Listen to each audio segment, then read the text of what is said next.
When I told my parents I was pregnant, they told me to pack my things and kicked me out. Years later, after I turned my life around and built a stable home with my daughter, they came back out of nowhere, trying to take her away from me in the most extreme and unforgivable way possible.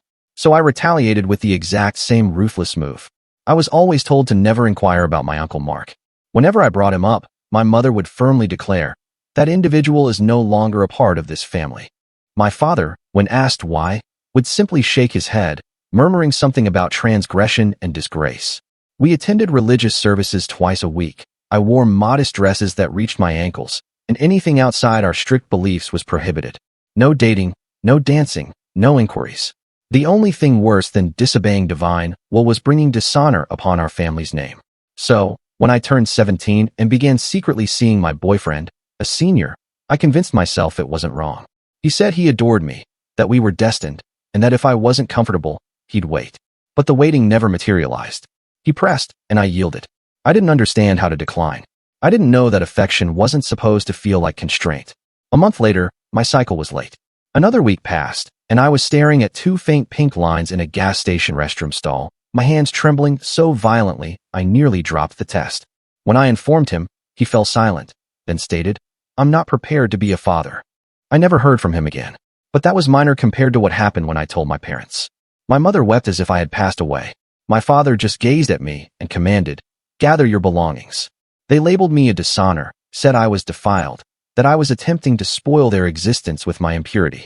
I slept in a park that evening, everything I owned crammed into a gym bag. By morning, my aunt had posted about me on social media. "Pray for our family. Sometimes evil infiltrates too deeply." Every comment was a sermon, every positive reaction a blow to my spirit. Then I received a message. It was from Uncle Mark. The profile picture showed a man with a silver beard smiling beside a golden retriever. He wrote, "You don't know me, but I know you, and I believe we both understand what it's like to be erased. You have a place to stay if you wish." I stared at the screen, my chest sinking. I replied, "Uncle Mark?" He responded, "Yes, and no matter what they say, I never ceased being family." He picked me up an hour later. I hadn't seen him since I was 4. His apartment smelled of citrus and books. He handed me a key and said, "The extra bed is yours, the bathroom is through there. No judgment is permitted in this home." I broke down crying. Later that night, I discovered a photograph in the hallway. It was me at 5 years old, in a pink tutu. He had preserved it all these years. We sat on the sofa, my eyes swollen, his full of gentle patience. "They claimed you were dangerous," I whispered. He chuckled. "I was just gay." I mentioned, "They said you abandoned us." He replied, "I was told not to return." I asked him why he reached out. He looked at me as if it were apparent. "Because you needed someone to believe you deserved more." Over the next few months, he instructed me on managing finances, applying for prenatal care, and preparing dishes beyond instant noodles. He never inquired about things I wasn't ready to discuss, never critiqued my stretch marks or night terrors. He simply created room for my suffering, my recovery, my future. At 7 months pregnant, I received a call from my mother. "Your uncle is filling your head with untruths," she hissed. "You're ruining this family." "No," I stated, "you already did that." She ended the call. But Mark didn't. He was present when I cried out during contractions. He held my hand as I wept in the hospital. He captured the initial photograph of me holding my daughter and remarked, "She looks like hope." The day we returned from the hospital, I found a present on the kitchen table. It was a framed picture of all 3 of us. He smiled at me and said, "You owe no one shame." Now, my daughter's nursery is painted a bright yellow. Mark reads to her every evening. And for the first time, I don't feel shattered. I felt at peace, or at least it was peace until my parents re-entered the scene. I was just becoming accustomed to our new routine. My daughter, Lily, was 3 months old, and I was finally learning how to function on 4 hours of sleep. Uncle Mark had been wonderful through everything. He had even assisted me in obtaining my high school equivalency diploma while I was expecting, studying with me late into the night when my back ached too much to rest. He would quiz me on math problems as I folded laundry, discuss history while we prepared dinner, fitting education into the crevices of our busy lives. One morning, I was feeding Lily when my phone vibrated. I nearly dropped it upon seeing my father's name on the screen. I hadn't heard from either of my parents since that last call with my mother. I let it go to voicemail. Then he called again and again. Finally, I answered, my heart pounding so hard I could feel it in my throat. "What do you want?" I tried to sound firm, but my voice wavered. Lily squirmed in my arms, sensing my anxiety. My father cleared his throat. He informed me they had been praying extensively, that the church elders had advised them about forgiveness, that they wished to meet their granddaughter. I sat there stunned. A part of me wanted to disconnect the call. Another part desperately longed for my parents back, wanted Lily to have grandparents, wanted to believe people could evolve. I informed Uncle Mark about the call that night.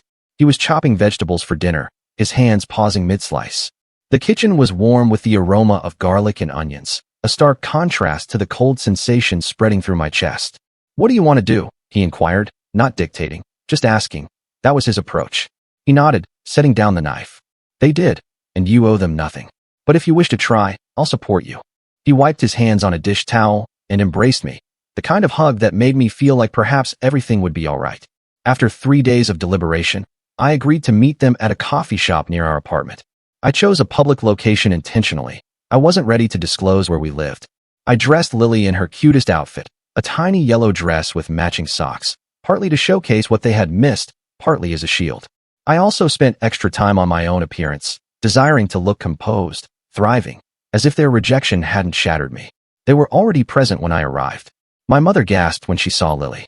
My father stood awkwardly, his hands fidgeting with his hat.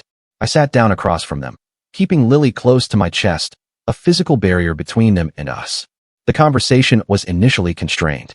They inquired about Lily's birth, her sleep patterns, her name. I provided brief responses, anticipating the condemnation to begin. But it didn't. Instead, my mother started crying, mascara streaking down her cheeks in dark rivulets. I didn't know what to say. Part of me wanted to yell at them for abandoning me when I needed them most. Another part simply wanted my mother to hold me like when I was small, to stroke my hair and assure me everything would be fine. They asked if they could hold Lily. I hesitated, then carefully passed her to my mother. Watching her cradle my daughter made something in my chest twist. This was what should have occurred months ago, in a hospital room filled with blossoms and balloons, not in a sterile coffee shop with tension thick enough to cut. The meeting concluded with them requesting to see us again. I said I would consider it. As I was leaving, my father inquired where I was staying. I informed him I was with Uncle Mark. His expression immediately darkened, the familiar look of disapproval settling into the lines around his mouth. "Uncle Mark has been more of a parent to me and Lily than either of you," I snapped, taking Lily back from my mother. Her tiny body felt warm against mine, grounding me. I left without another utterance. I was trembling by the time I returned to Uncle Mark's. He took one look at my face and opened his arms. I collapsed into them, still holding Lily, who had somehow slept through the entire confrontation. Over the next week, my parents called and messaged constantly. They apologized for my father's remark, stating they just wanted to be a part of our lives. My mother sent pictures of my old room, now arranged with a bassinet and infant toys. "We're ready whenever you are," she wrote. The messages arrived at all hours, a constant ping that made my stomach clench each time. I showed the messages to Uncle Mark. He frowned, scrolling through them. "Something feels off," he remarked. "They're pressing too hard, too fast." I nodded. That's what was bothering me too. But the desire to have my family back was powerful. I consented to another meeting, this time at their residence. Uncle Mark offered to drive me, but I told him I'd be fine. I needed to do this on my own.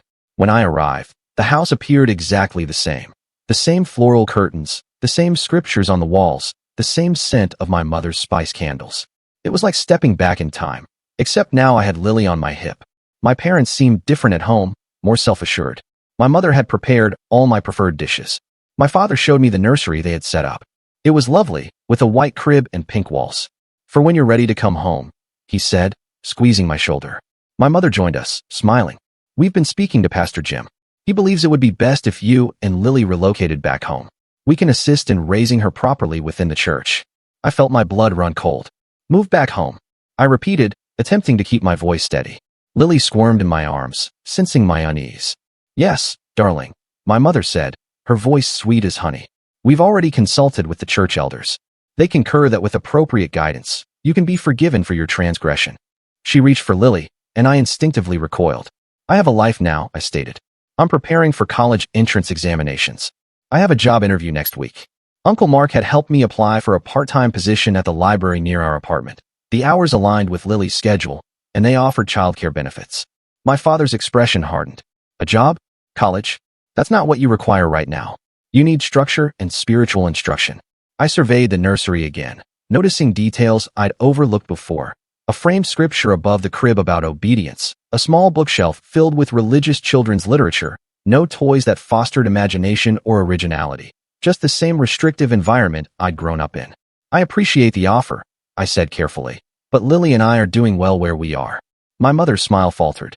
With that man? He's no longer family, Rebecca. He selected his way of life over divine will. I felt my cheeks flush with anger. His name is Mark, and he took me in when you cast me out. The room fell silent. My father stepped closer, his voice dropping to that quiet, menacing tone I remembered from childhood punishments. We made an error. We're attempting to rectify it. But you need to come home now. The way he uttered it, not a request but a directive, sent chills down my spine. I told them I needed to consider it, and departed quickly, my heart pounding. I secured Lily in her car seat and drove away, checking my rearview mirror the entire time, as if they might pursue us. When I arrived back at Uncle Mark's, I was still shaking. I recounted everything while he prepared tea for us, his face growing more troubled with each detail. They're attempting to control you again, he said simply, sliding a mug toward me. And now they wish to control Lily too. I nodded, tears welling up. I wanted so desperately to believe they had changed. Mark sat beside me, his voice gentle. People can change, but it requires time and genuine effort. This feels more like they want things back on their terms. That night, after putting Lily to bed, I sat on my bedroom floor and wept. I grieved the family I wished I had, the acceptance I'd never received from them. Around midnight, my phone vibrated with a message from my mother. Pastor Jim wants to meet with you tomorrow. We'll pick you up at 10 o'clock. I didn't respond. The next morning, I awoke to 6 missed calls and a dozen messages, each more urgent than the last. By noon, my father was threatening to come to Mark's apartment. I finally responded that I wasn't ready to meet with their pastor and needed space. The reply came immediately. This isn't about what you desire anymore. It's about what's best for the infant. Mark discovered me staring at my phone, my face pale. He read the messages and frowned. This is escalating too rapidly, he stated. I don't care for it. I nodded, feeling unwell. What do they imagine they're going to accomplish? They can't just seize Lily. Mark's expression was grim. Actually, they might try. I've witnessed this before in my community. Religious families sometimes utilize the courts to gain custody of grandchildren if they believe the parent is unfit. My stomach plummeted. Unfit? I'm a good mother. I understand that, he said quickly. But they could try to portray you as unstable, homeless before Lily was born, living with, he hesitated, someone they deem morally corrupt. I hadn't considered that. In their eyes, residing with my gay uncle probably seemed worse than being a teenage mother. The thought infuriated me. What should I do? I inquired. Document everything, Mark said firmly. Save every message, every voicemail. And perhaps we should speak with someone about your legal rights. The next day, while Mark watched Lily, I met with a family law attorney he knew through a friend. Her name was Janet, and her office was small but welcoming, with plants in every corner and children's drawings pinned to a bulletin board. I recounted everything, from being expelled to the recent pressure to return home. Janet listened attentively, taking notes. Unfortunately, this isn't uncommon, she said when I finished, but you have rights. You're Lily's mother, and unless there's evidence of abuse or neglect, your parents have no legal claim to her. I felt a weight lift from my shoulders. So they can't just take her? Not legally, Janet said. But that doesn't mean they won't attempt to pressure you or manipulate the situation. She advised me to continue documenting everything and to be very cautious about letting them spend time alone with Lily. On my way home, I stopped at a coffee shop to clear my thoughts. I was stirring sugar into my latte when someone slid into the seat across from me. I looked up to find Pastor Jim, my parents' spiritual leader, observing me with what he probably considered a compassionate expression. Rebecca, he said, I'm pleased I found you. My heart raced. How did you know I was here? He waved dismissively. Your mother mentioned you enjoy this place. It was a falsehood. I'd never been here before today. Had they been tracking me? Pastor Jim leaned forward. Your parents are very troubled. They feel you're being influenced by unwholesome forces. His eyes narrowed slightly. They tell me you're residing with your uncle, the one who rejected divine principles. I gripped my coffee cup tighter. I'm not having this discussion, I stated, beginning to gather my belongings. Your parents only desire what's best for you and the child, he continued, as if I hadn't spoken. They're prepared to assist you in raising her in a devout home. All you need to do is repent and return to the fold. I stood up, slinging my bag over my shoulder. My daughter has a name. It's Lily, and we're doing just fine without your assistance. As I walked away, he called after me. Arrogance precedes a downfall, Rebecca. Consider what's at stake. His words followed me all the way home. I informed Mark about the encounter, and he looked troubled. They're escalating, he said. First messages, then ambushing you in public. That night, I couldn't sleep.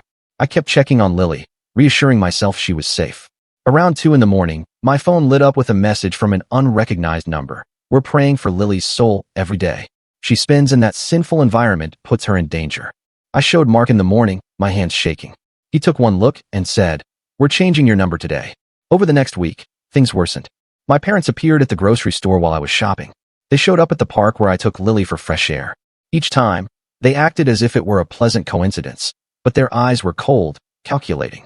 They always asked to hold Lily. I always refused. Then came the social media posts. My mother shared old photos of me as a child, captioning them with statements like, "Praying for my lost daughter and innocent granddaughter." And evil works through those closest to us. Church members commented with prayers and offers to help bring them home. One afternoon, I was pushing Lily in her stroller when a woman approached us.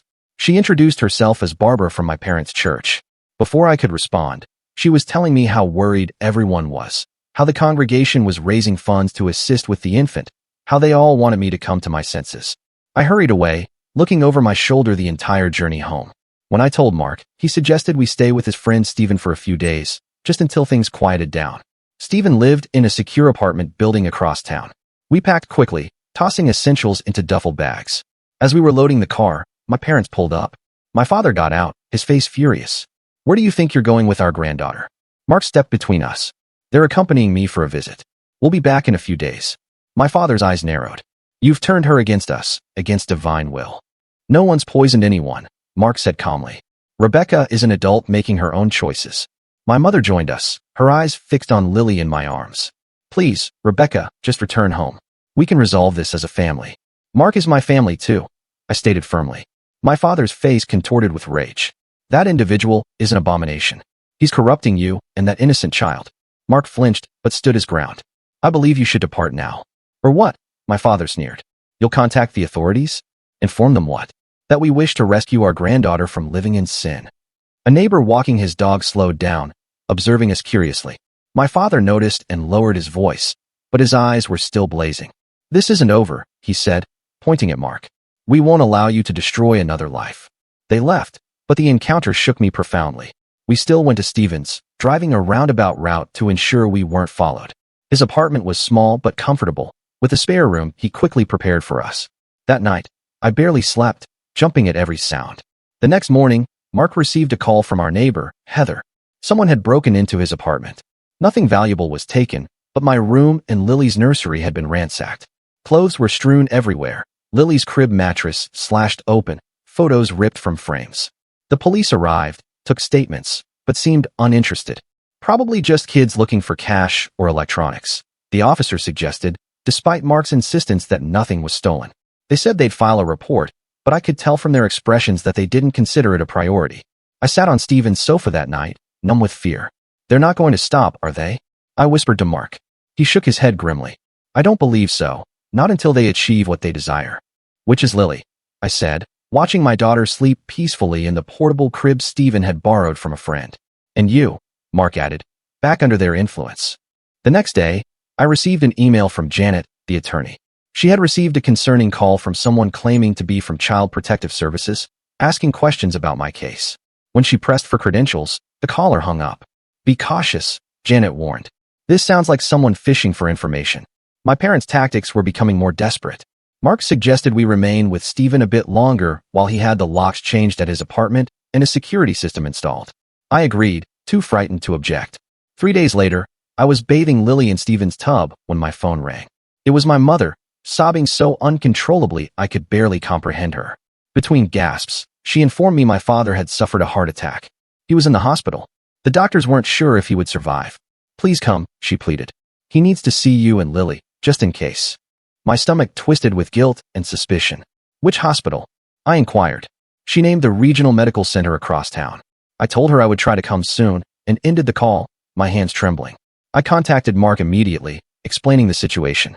"It could be true," he said cautiously, "but it could also be a deception." I nodded, even though he couldn't see me. "I know, but what if it's real? What if he passes and I didn't go?" Mark was silent for a moment. "Let me call the hospital first, just to confirm he's actually there." I agreed, finishing Lily's bath while I waited. 5 minutes later, Mark called back. "There's no patient by your father's name registered there," he said gently. The relief and anger hit me simultaneously. They lied about my father having a heart attack. Who does that? People desperate to achieve their goals, Mark said grimly. I called my mother back, my voice shaking with fury. There's no record of Dad at the hospital. There was a pause. Then her voice came through, cold and clear. We had to attempt something. You won't answer our calls. You won't allow us to see Lily. Because you're stalking us. You broke into Mark's apartment. We did no such thing, she said. But there was something in her tone that told me she was being untruthful. We just wished to check on Lily's living conditions. Stay away from us, I stated, and disconnected the call. That night, I had a nightmare about my parents snatching Lily from her bassinet. I awoke gasping, checking frantically to ensure she was still there. She was sleeping soundly, with her tiny fist curled near her face. I watched her breathe for nearly an hour before I could calm down enough to sleep again. The next morning, I had 3 voicemails from unknown numbers. Each was from a different church member, telling me how worried my parents were, how they just wanted to help, how I was breaking my mother's heart. The last one was from Pastor Jim himself, his voice ominous. The Lord works in mysterious ways, Rebecca. Sometimes he must break us to remake us. Your parents are prepared to do whatever it takes to save that child's soul. I played the messages for Mark and Stephen over breakfast. Stephen, who had been quietly supportive throughout our stay, finally spoke up. This is becoming frightening. These individuals sound like they're in a cult. Mark nodded. It's not far off. Some of these ultra-conservative churches operate that way. Total control, isolation from outsiders, threats of divine retribution for disobedience. I pushed my cereal around the bowl, no longer hungry. What do? We can't conceal ourselves forever. Mark reached across the table and squeezed my hand. We fight back, legally. That afternoon, we met with Janet again. I played her the voicemails and showed her the messages. She took notes, her expression growing more troubled with each communication. This is harassment, she said finally. We can file for a restraining order. It won't stop them completely, but it creates legal consequences if they continue. Will that suffice? I inquired. Janet sighed. Honestly, people like this often don't respect legal boundaries if they believe they're doing divine work. But it creates a paper trail, which is important if things escalate further. We filed the paperwork that day. I felt a small sense of relief, taking action instead of just reacting. But that night, as I was rocking Lily to sleep, my phone vibrated with a message from my father. We know where you are. We're coming for her. I showed Mark, my hands shaking so badly I nearly dropped the phone. He immediately called Stephen, who was working late, warning him not to return home alone. Then he called Janet, who advised us to contact the police if my parents showed up. We turned off all the lights except one small lamp and waited. Every vehicle that drove by made me jump. Every sound in the building had me checking the locks. Around midnight, headlights swept across the living room wall as a car parked outside. I peeked through the blinds and saw my parents' sedan. They're here, I whispered to Mark, who was already on the phone with the police. My father exited first, then my mother, then, to my horror, Pastor Jim and 2 other men from the church. They huddled briefly before approaching the building. The intercom buzzed a minute later. We remained silent. It buzzed again, more insistently. Then my phone rang, my mother. I declined the call. She immediately called back. This continued for several minutes, the intercom and my phone creating a terrifying duet. Finally, blue lights flashed outside. 2 police officers approached my parents' group. I couldn't hear what was said, but there was clearly an argument. Pastor Jim gestured emphatically toward the building. One of the officers shook his head. After what felt like hours, my parents and their church friends got back in their cars and left, the police observing until they were gone. One of the officers came up to take our statement. He was young, perhaps mid-20s, with kind eyes and a serious expression. He introduced himself as Officer Joseph Miller. I showed him the threatening messages and explained the situation. Unfortunately, we see this kind of family dispute more often than you'd think, he said. The restraining order will help, but in the meantime, I'd suggest staying somewhere they don't know about. After he left, Mark, Stephen, and I had a lengthy discussion. Stephen offered to let us stay as long as needed, but we all agreed it wasn't safe now that my parents knew the location.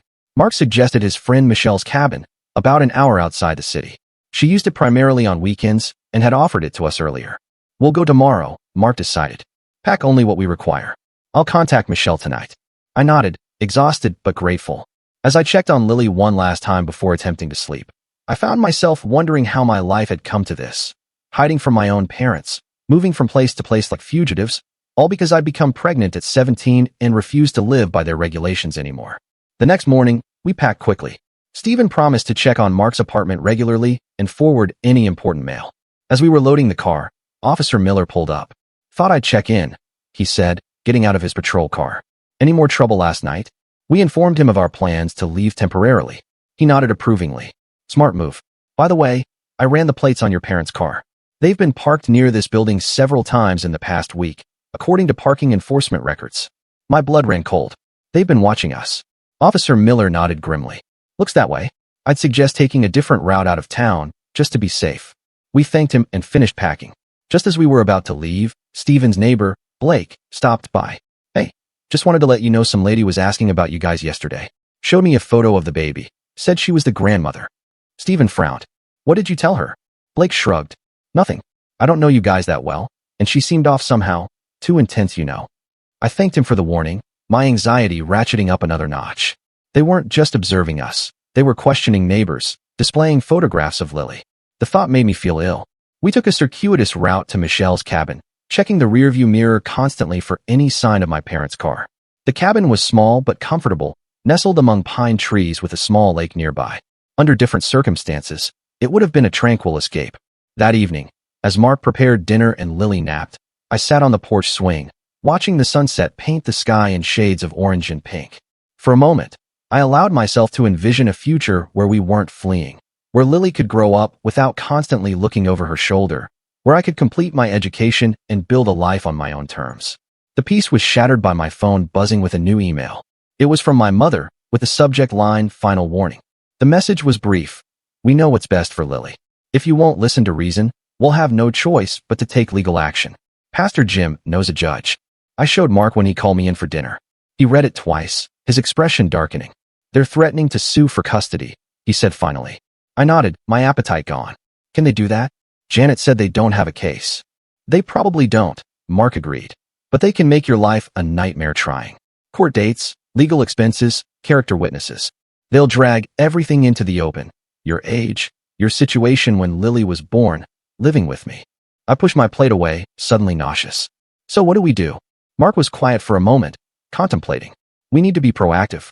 Build a case that demonstrates you're a capable mother with a stable support system. School records, medical documentation for Lily's care, character references." Over the next few days, that's exactly what we did. I gathered every document that demonstrated my responsibility. Lily's flawless pediatrician reports, my high school equivalency certificate, the letter confirming my library job interview. Mark contacted friends who could vouch for my parenting skills. We even took photographs of Lily's nursery at Mark's apartment, showing it was safe and suitable. Meanwhile, my parents escalated their campaign. They created a social media group called Bring Lily Home, filled with distorted stories about me being manipulated by my uncle. They shared old photos of me as a child alongside scriptures about lost sheep.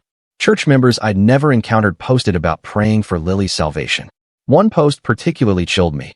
My mother wrote, "Sometimes the Lord calls us to take action when words fail.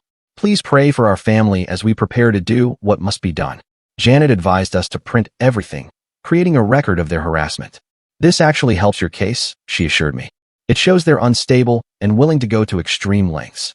A week into our stay at the cabin, I was beginning to feel safer. No one had followed us. No strange vehicles drove by. Lily was thriving in the peaceful environment, sleeping better than she had in weeks. I even started looking into online college courses, determined not to put my life on hold any longer. Then one afternoon, while Mark was in town getting groceries and I was bathing Lily, I heard a car pull up outside. Thinking it was Mark returning, I didn't worry until I heard multiple car doors slam. I quickly wrapped Lily in a towel and peeked out the bathroom window. My heart stopped. My parents' car was parked beside another I recognized as Pastor Jim's. My mother, father, the pastor, and 2 church elders were walking toward the cabin, their expressions determined. I grabbed my phone and Lily, rushing to lock the front door, but I was too late. The door swung open, and they walked in as if they owned the place. "Rebecca," my mother said, her voice falsely sweet, "we've come to take you and Lily home." I froze in the hallway, clutching Lily to my chest. She was still wet from her bath, wrapped only in a towel, and beginning to fuss from the sudden movement. My mind raced, trying to figure out how they'd found us. Michelle's cabin was supposed to be our secure location. "How did you find us?" I inquired, backing up slowly toward the bedroom. If I could just get in there and lock the door, I could call Mark or the police. My father stepped forward. "The Lord guides those who seek to do his work," he said. But my mother's expression revealed the real answer. Stephen told you. I realized. Our friend, who'd been so helpful, had betrayed us. You manipulated him somehow. My mother had the decency to look slightly guilty. We simply explained our concerns as Lily's grandparents. He understood once we showed him the social media posts about your situation. Pastor Jim moved closer, his hands outstretched as if he were approaching a wild creature. Rebecca, we're here to help you. You're young, confused, living in sin with that man has clouded your judgment. I clutched Lily tighter. She was fully crying now, probably sensing my fear. Mark is my uncle and Lily's great-uncle. There's no sin happening here. The two church elders exchanged glances. One of them, a tall man with a gray beard, spoke up. Your parents have informed us everything. How he corrupted you, turned you against your family and faith. That's not what occurred, I said, my voice stronger than I felt. They expelled me when I became pregnant. Mark took me in when I had nowhere to go. My father's face hardened. We made an error. We're attempting to rectify it now.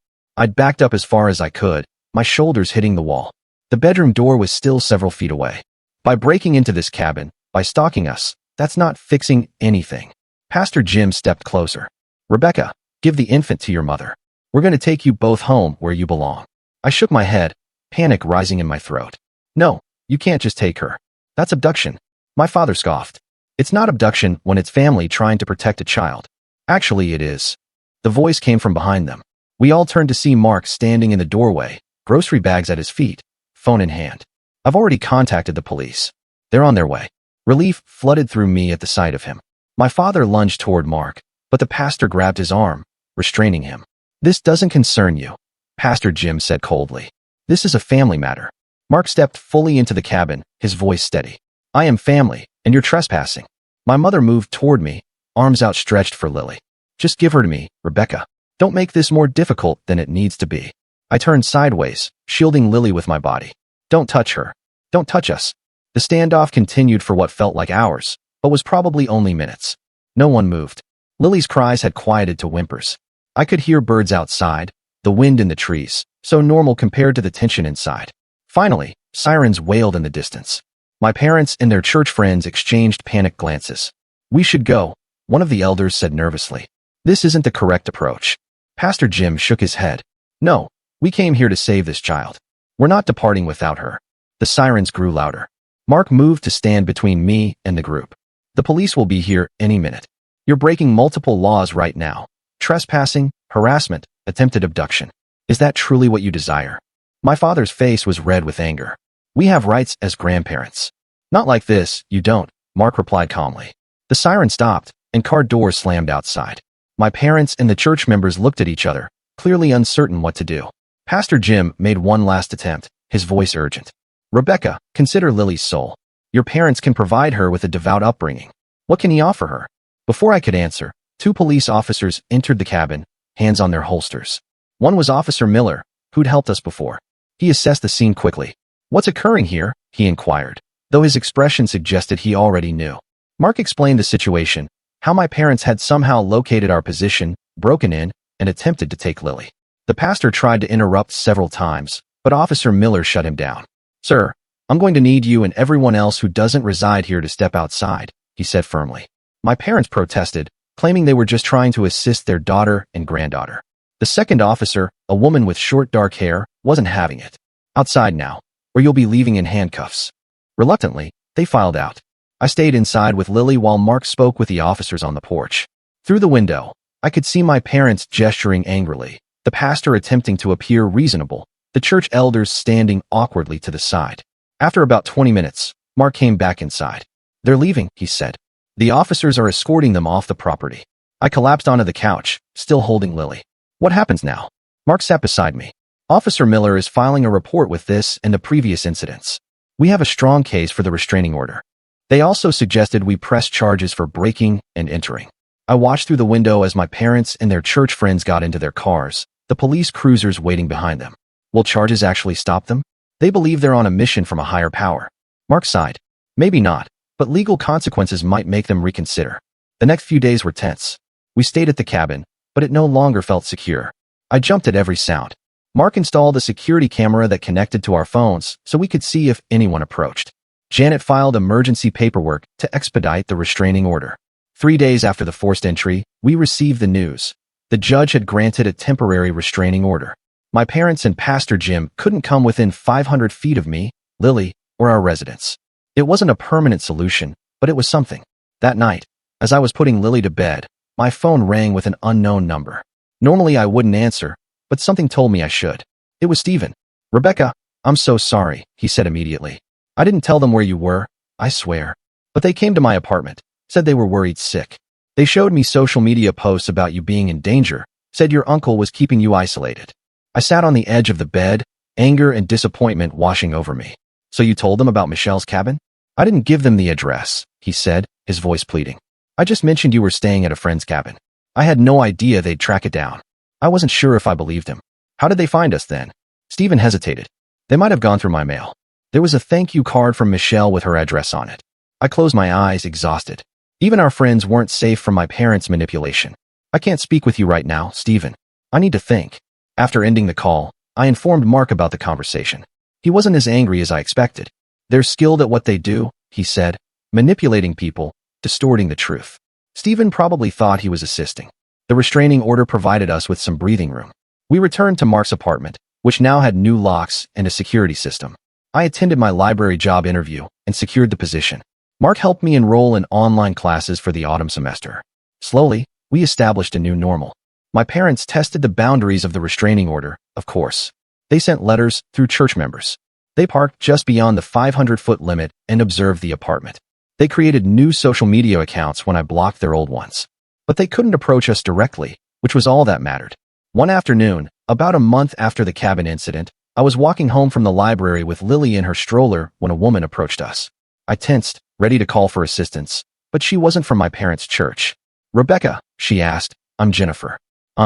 Well, I was in your parents' congregation until recently." I kept my distance, suspicious. "What do you want?" She looked nervous. "I wanted to caution you.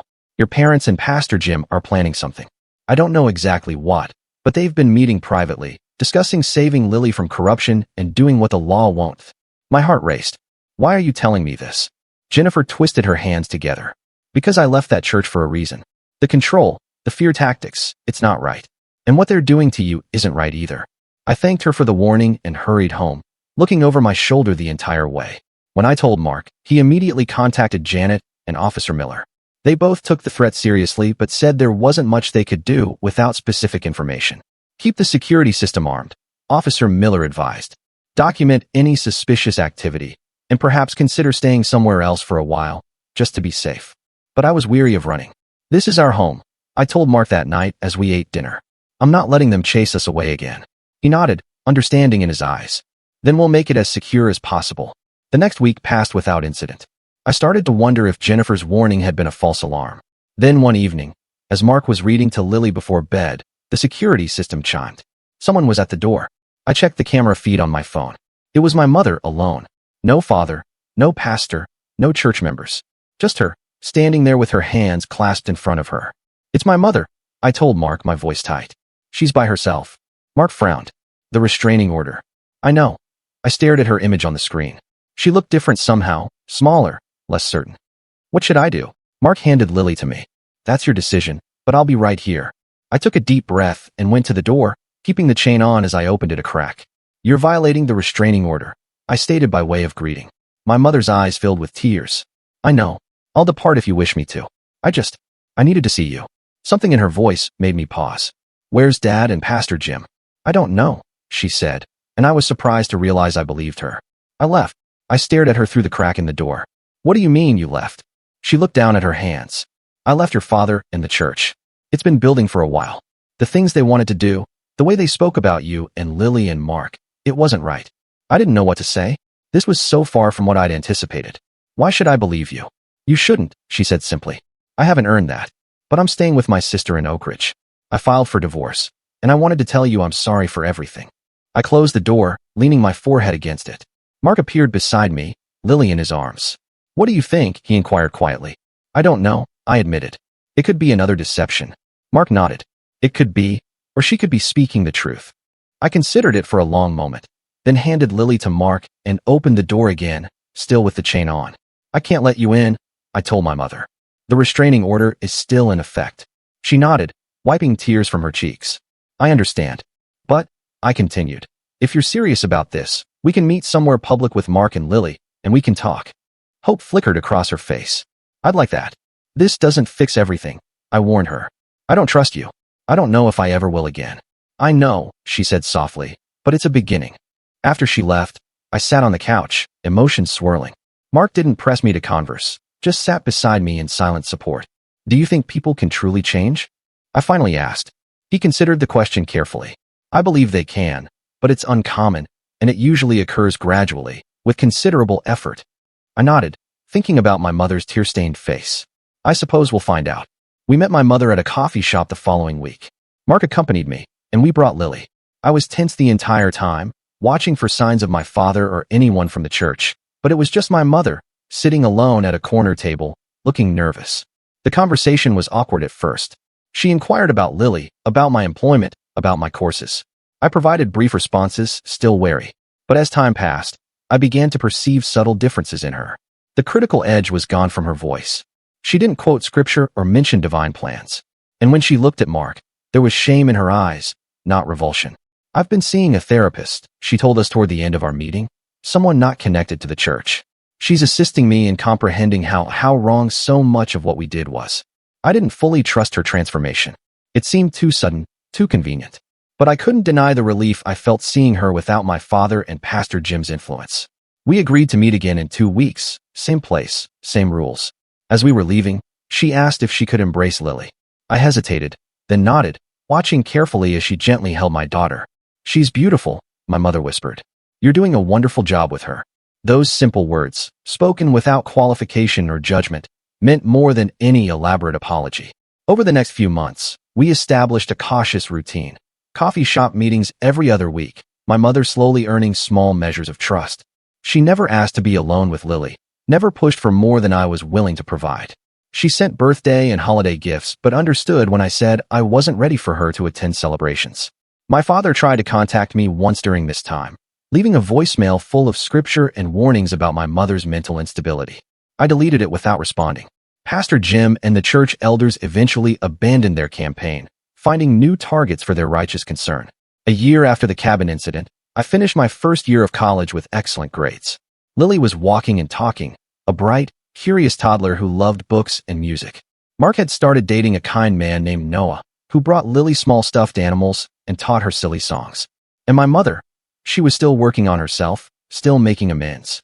Our relationship would never be what it once was, but it was becoming something new, something built on respect rather than fear and obligation. One evening, as Mark, Noah, Lily, and I ate dinner on our small balcony, I looked around at this unconventional family we'd created. Not perfect, not without scars, but solid, real. You all right? Mark inquired, noticing my thoughtful expression. I smiled, watching Lily giggle as Noah pretended her broccoli was a tiny tree. Yeah, I said, I really am.